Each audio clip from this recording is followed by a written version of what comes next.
की या निवडणुकीची पार्श्वभूमी पहा आणि ती लक्षात घेऊन आपण सगळ्यांनी जे आहे बिनविरोध ताईंची ही निवडणूक पार पाडली पाहिजे. माझी खात्री आहे राजकारणी ही सुद्धा शेवटी माणसं आहेत, त्यांना सुद्धा मन आहे, त्यांना सुद्धा भावना आहे.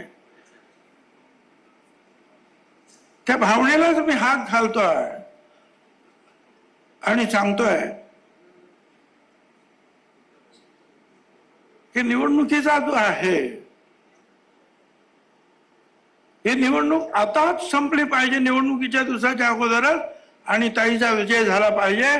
त्यासाठी जे आहे सगळ्यांनी बिनविरोध निवडणूक,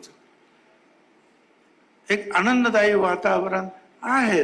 वातावरण दुःखद आहे, पण त्यामध्ये सुद्धा आपण एक चांगलं पाऊल उचलतो याचा आनंद सगळ्यांना होणार आहे. मी अधिक काही बोलणार नाही आणि म्हणूनच सांगितलं कुणाच्याही कृपया फार विरोधात बोलण्याचं काही कारण नाही. विरोधात बॅनर लावू नका, पोस्टर लावू नका. ताईंचे बोर्ड जरूर लावायला पाहिजे, दादांचा आशीर्वाद जरूर लावला पाहिजे. आणखी जे जे काही जे पॉझिटिव्ह आपल्याला जे वाटतं ते आपण करूया. निगेटिव्ह करण्याची काहीही गरज नाही.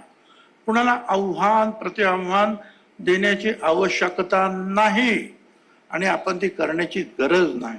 आपण एका वेगळ्या भावनेतून ही निवडणूक लढतो आहोत आणि ही निवडणूक त्याच भावनेनं पुढे सरकली पाहिजे आणि त्याचा निकाल सुनेत्राताई या राज्याच्या नेत्या म्हणून आपण बारामतीमधून त्यांना पुन्हा एकदा विधानसभेत पाठवणार आहोत.